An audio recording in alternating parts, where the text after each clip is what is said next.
My name is Andy Best. I'm the Executive Director of the Open City Network.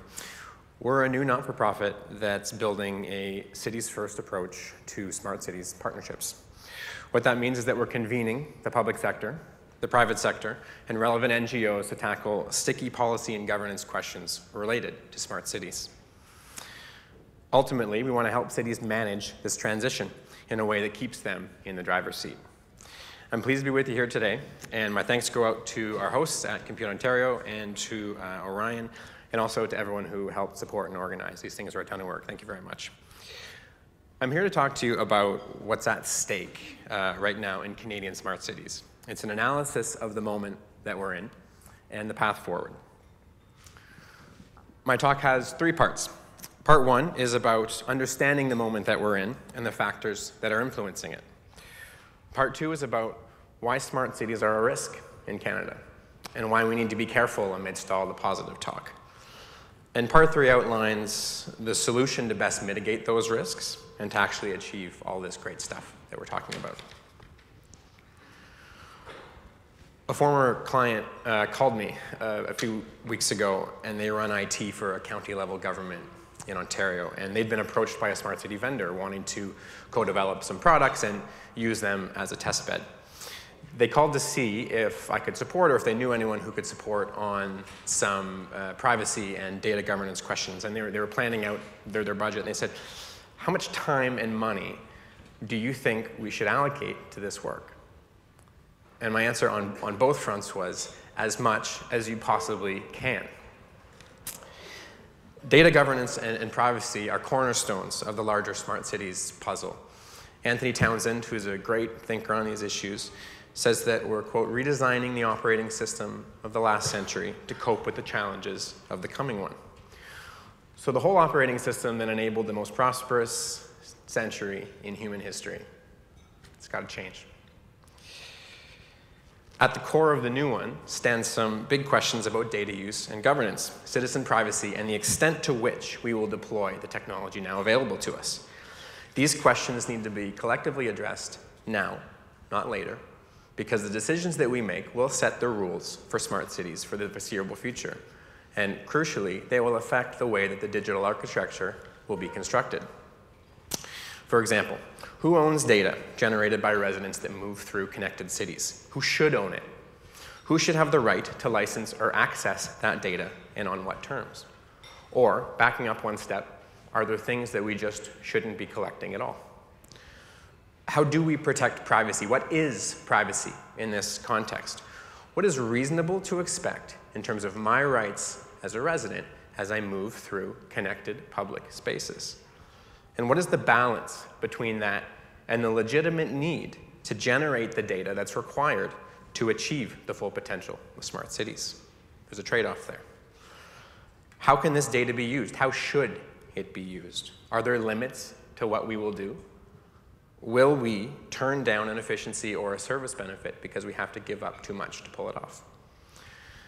Data generated by public infrastructure is now very valuable. Who has the right to that value, and for what purposes? Can the public sector license that data to people under strict conditions for a fair market cost? Can we use those proceeds to fund public infrastructure? Doing so implies some sort of data exchange mechanism. Who controls that? What's that look like? What are its rules and its technological standards? There's a ton more, but you get the idea. You can really go down the rabbit hole on these questions, and we don't have consensus on the answers. And those answers really matter, not just the big picture principles, but the very fine details. There's one more question, and it's about, oh, I just realized I have a screen here. I can stop turning around. This is a very professional operation. Thank you, Compute Ontario. There's one more question, and it's about something more fundamental, and that's power. Are our public institutions sufficiently empowered to go toe-to-toe with Silicon Valley giants? Can local councils retain control and oversight over their own jurisdictions? Are cities and big tech on equal footing? And if they're not, how can we ensure that they are? If you distill all these down, what we're talking about is the regulatory framework for Canadian smart cities, which we are contributing to building here today. For whose benefit and in which direction will it lean? What are the boundaries of what Canada will will say yes to. There's lots of smart people and organizations in Canada working on these issues right now. I'm looking at a lot of them. Why is that? What's so important? What are the factors that are putting pressure on us to bring us together here today around this issue? First, our cities are under huge pressure to modernize in a couple different ways. One, from the public. We want better, more modern services, ones that are simple to use and reduce, not increase, our general sense of frustration with things. For the countless ways that citizens interact with their local government, which is deeply embedded into our daily lives. We want the experience to be smooth and responsive. And that's not just from a customer service perspective, it's from a democratic perspective as well. Is it easy to meaningfully access city council and staff? What tools or mechanisms do we have to participate in city business? There's also internal pressure, and this is the flip side of citizen experience. There's a simple rule in digital service design that you don't just layer new technology on top of old process, because you won't actually realize the full benefit of that new technology. You can't simply put a sensor on something and call it smart. You have to crack open not only what you do, but how you do it, and all of a sudden you're into hardware, software, people, training, legal, procurement. All of the habits and the institutional memory of your organization, they're all in play with this work. It's very easy to under-resource this work because we underestimate the degree to which smart cities transformation touches every aspect of a city bureaucracy.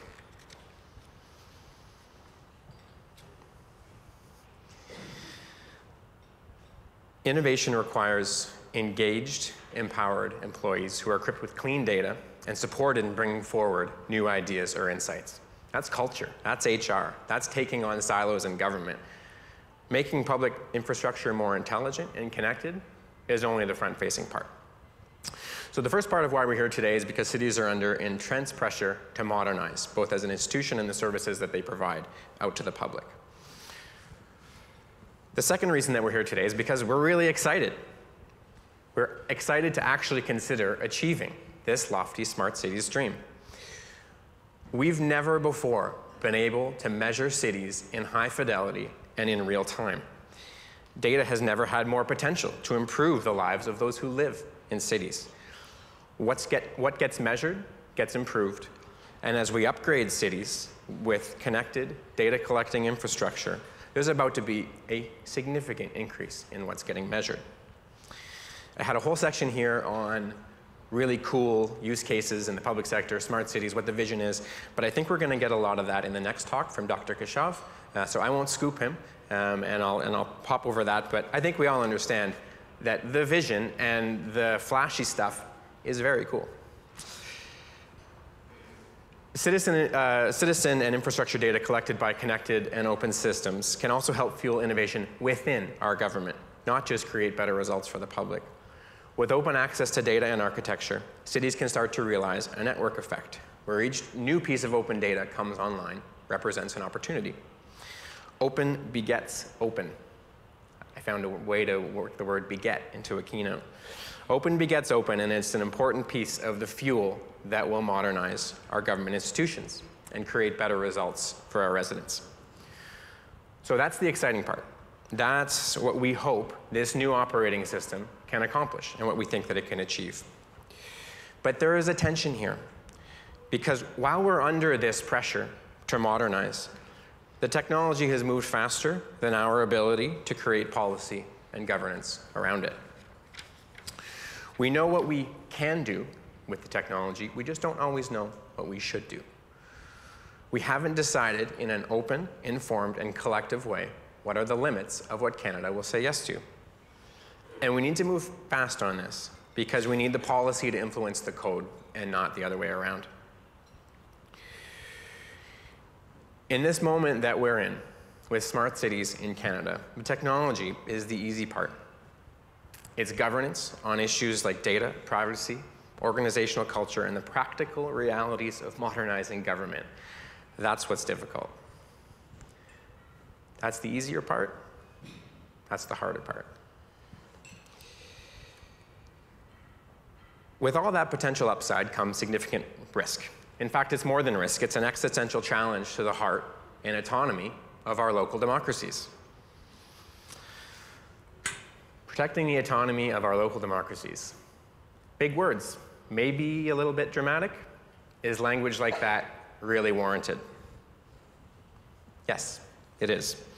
These issues cut right to the heart of our public institutions and their long-term viability. And there's 4 factors at play that can make Canadian smart cities a risk. First is a power imbalance between our local governments and big tech. Second is closed architecture. Some of you may refer to them as legacy systems. Third is money. This costs a whole lot of it. And the fourth is trust. So let's walk through those. First, there's a big power imbalance between cities and big tech. Big tech is a very specific phrase referring to the largest companies in the world whose business models are built on your data, mostly based on what we do online. They have a lot of data, and they correlate that with even more data to sell you more targeted products, advertising, whatever it might be. Now, that's not unique to big tech to use data in that way, but it's the scale that we're talking about and the resources that they bring to bear.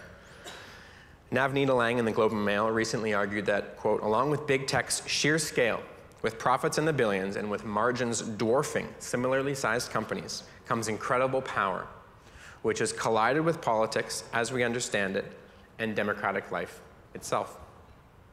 This is true. And with their scale and their resources, ask yourself also, what are they good at? Cities are really good at policy. Big tech is good at policy and technology. And when you combine that with the resources that they bring to the table, that's power. I'm going to come back to that power point in a moment with my third point on money, because they're pretty interrelated. The second part of the risk is to do with closed architecture that's been around for a while, legacy systems. Legacy systems make everything harder to do inside of government. They are dusty old programs that have been around forever, but that are so baked into the operations of the place that they're hard to change. This isn't explicitly about city government, but I think the general point stands. Legacy systems make being modern harder to do in government. Making these products hard to change was deliberate. For decades, private companies attempted to lock cities into closed architecture and proprietary systems, and that was largely done to create vendor lock-in, to make them harder to fire, and to ensure that the company had a higher chance of winning subsequent procurements. But over time, a side benefit emerged for these vendors. Closed architecture is a powerful mechanism to restrict the ability of cities to access the valuable data that is trapped inside of the infrastructure that they've purchased.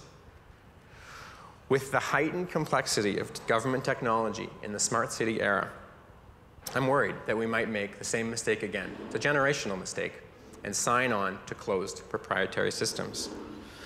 George Santayana, you've heard this one before, those who cannot remember the past are condemned to repeat it. I'm not sure if George was thinking specifically about public sector legacy IT, but the man's got a point.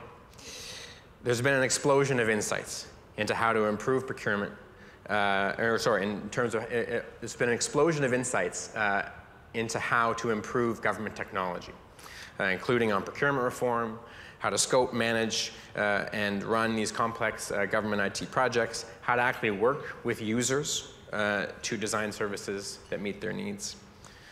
We need to heed those lessons and be careful that we're not signing up today for the next generation of legacy systems that could be even more foundational and ingrained into city operations. Smart city purchasing decisions that we make, large and small, right now, really do matter. Not just what we're buying it, but how we buy it, and the conditions that we place on those competitions. The third risk is financial. Cities are under deep financial pressure. According to the Canadian Infrastructure Report Card, municipalities hold $1.1 trillion of municipal infrastructure assets, and an estimated 35% of those assets are in fair, poor, or very poor condition. This is why we're seeing cities introducing compounding annual infrastructure levies on top of normal tax, because sustained investment is required to close our infrastructure gap. Replacing this aging infrastructure with smarter, data-generating alternatives presents an amazing opportunity. However, it will require municipal governments and their residents to spend. So how will we pay for this much-needed infrastructure renewal? Will we see levies designed to close the digital infrastructure gap?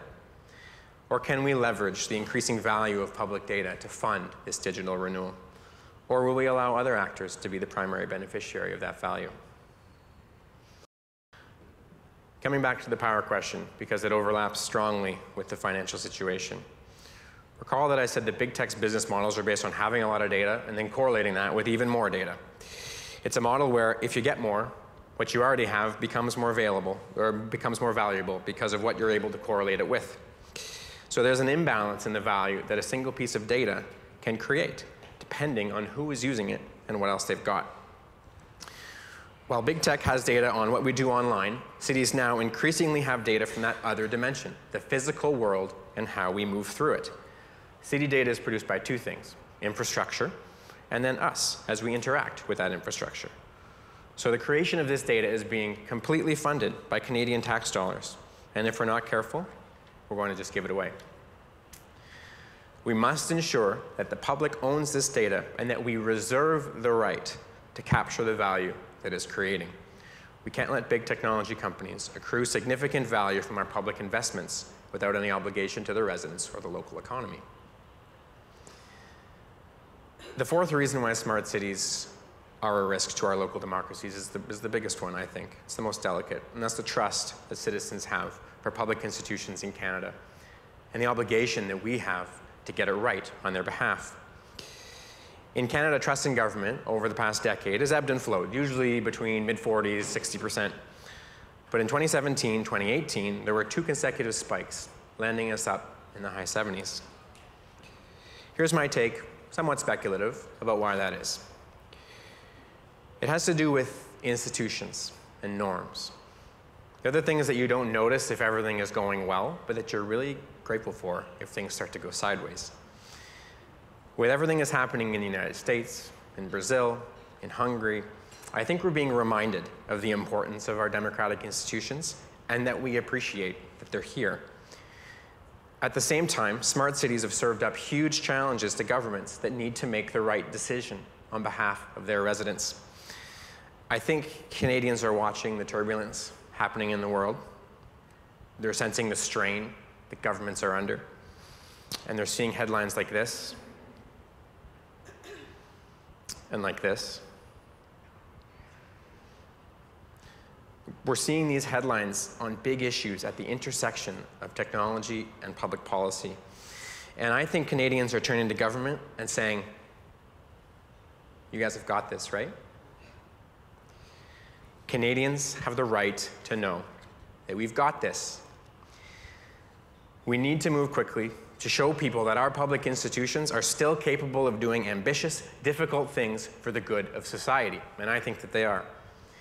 Redesigning the operating system of the last century to cope with the challenges of the coming one is one such task. If we don't create a smart cities regulatory framework that puts cities, and by extension their residents, first in this equation, I think we'll lose the public trust. With that will go moral authority and the ability to tackle these next century regulatory and governance problems.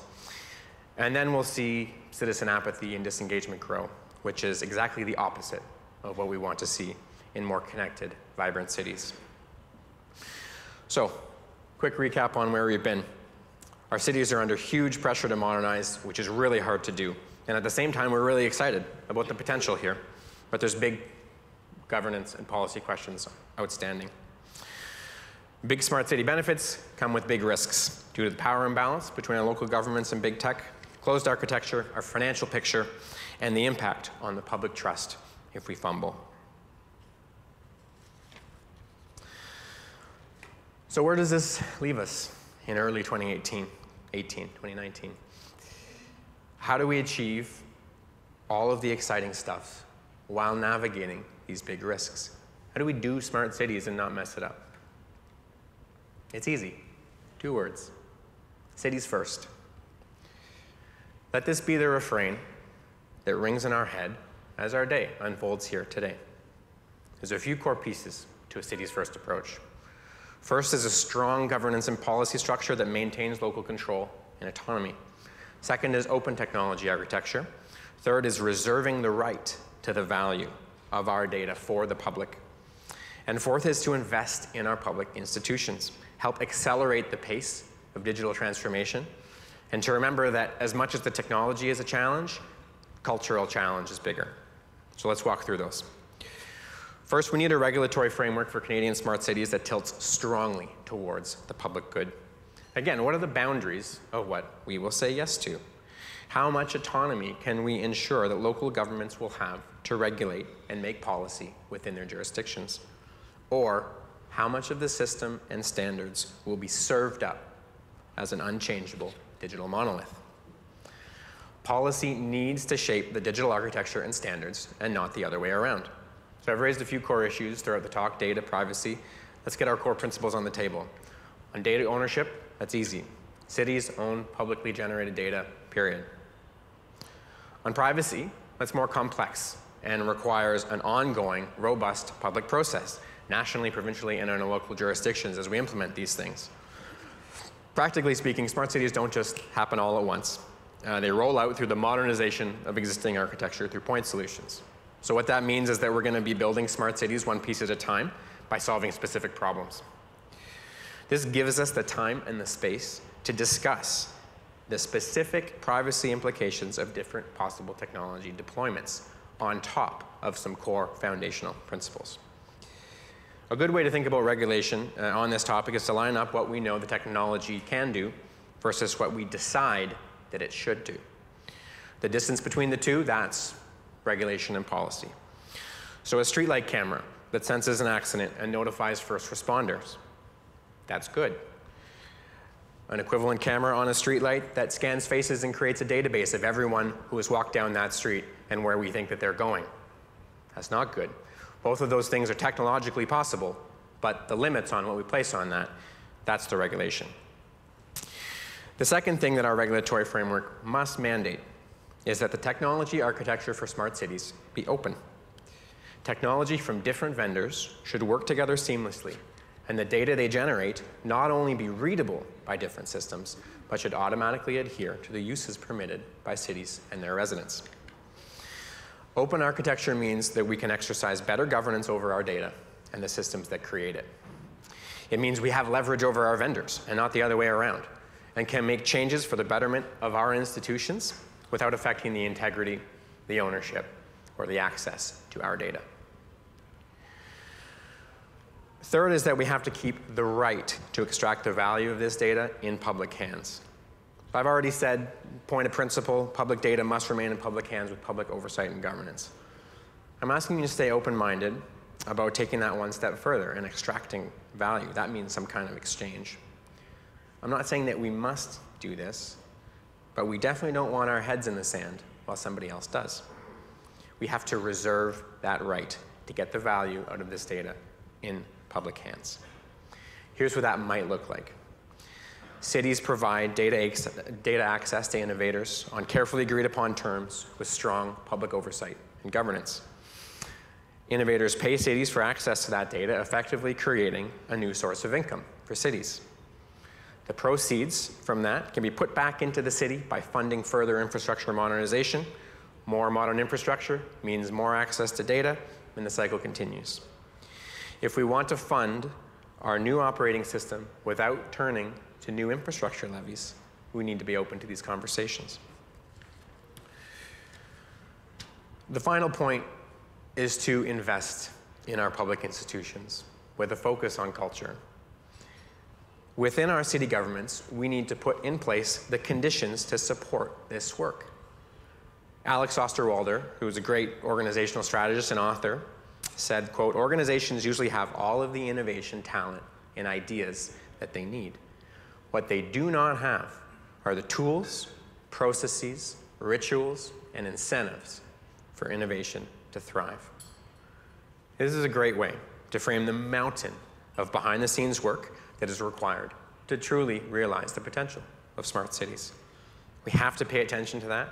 We have to respect the scale of what we're trying to do. And we have to remember that sensors are only one piece of the equation in making governments smart. We need to invest in our public institutions in a manner that creates the tools, the processes, and the rituals for innovation to thrive. Quick recap on the city's first approach. strong governance and policy structure that maintains local control and autonomy, open technology architecture, reserving the right to get the value out of that data for the public, and investing in our public institutions to accelerate the pace of digital transformation without forgetting that the culture is the hard part. So, what now? We're on the cusp of some very big things in Canadian smart cities, but as it does, big potential means big risk. We have to have our eyes open as we do this work. Policymakers need to consider and work closely with technologists as the private sector builds solutions for smart cities. We must find a common language and a productive way to hash out these questions in the public interest. The Open City Network, on whose behalf I'm speaking, is a neutral meeting place for those working at the intersection of technology and public policy. We're convening relevant stakeholders in the private, public sector and NGOs, collaborating with governments to address the policy implications of smart city technologies, and developing standards and protocols needed to make those policy goals a reality. All of that from an unapologetic cities first perspective. We must ensure that strong policy shapes the technology design and implementation of Canadian smart cities and not the other way around. I'm not doing that by myself. We need you. We need you to participate. We need folks working in all of those sectors that we mentioned. If any of our goals and the goals we stated are relevant to you or your organization, please do reach out. We don't just want to talk. We have a bias to action and to creating practical advancements in this space that can speed things up and help cities manage their smart cities transition. You can contact me here or catch me sometime today. I'm grateful that they put me first, so now I can just relax and enjoy the program. I hope that you're left with a feeling of cautious optimism here. We're so fortunate to live where we do and to have the luxury of worrying about these issues and to be on the cusp of what we are. If we stay true to some core principles, we can achieve some wonderful things together in Canadian smart cities. And I thank you very much for your time and your attention today.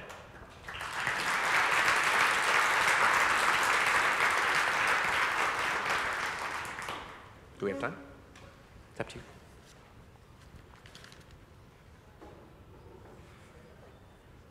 Sure. We have time for questions. I think we're maybe 2 or 3.